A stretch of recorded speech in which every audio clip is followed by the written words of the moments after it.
د پوهنې وزیر پکتیا ته د خپل سفر په ترڅ کې د 1300 ښوونځیو لپاره د نوو مجهزو ودانیو د جوړېدو پرانیسته وکړه.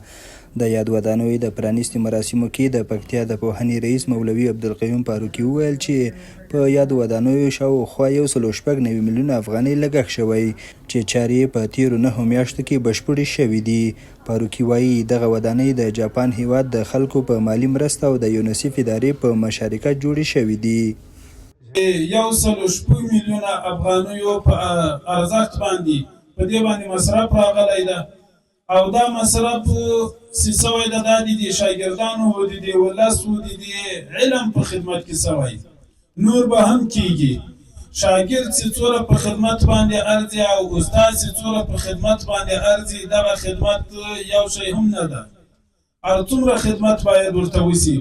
د ودانیو د ګټې اخیستنې مراسمو کې د پوهنې وزیر حبیب الله آغا وویل چې عصري علوم په اوسني وخت کې د افغانانو یوه مهمه اړتیا ده. دیني علوم زما او ستا د بدن روحاني غذا ده، عصري علوم زما او ستا د بدن مادي غذا ده.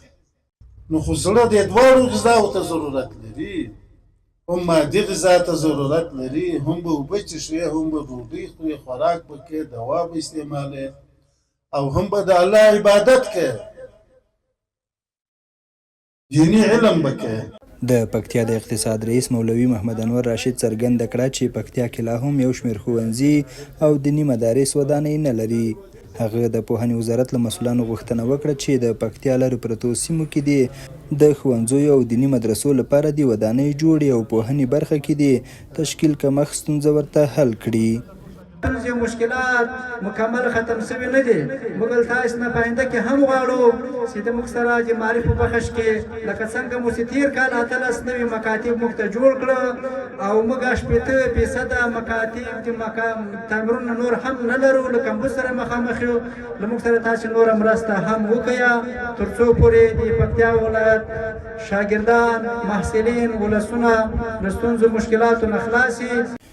د پکتیا اوسیدونکي او د ښوونځیو زده کوونکي وایي د دغو ودانیو په جوړېدو سره به زرګونه زده کوونکو ته د زده کړو مناسب چاپیریال برابر شي او د تعلیم په برخه کې به د سیمې یوه مهمه اړتیا پوره شي.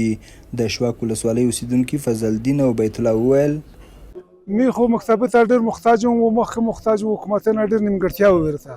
اوس خو شکر الحمدلله ښه حکومتي نه دی، ښه نظام دی او امنیت دی.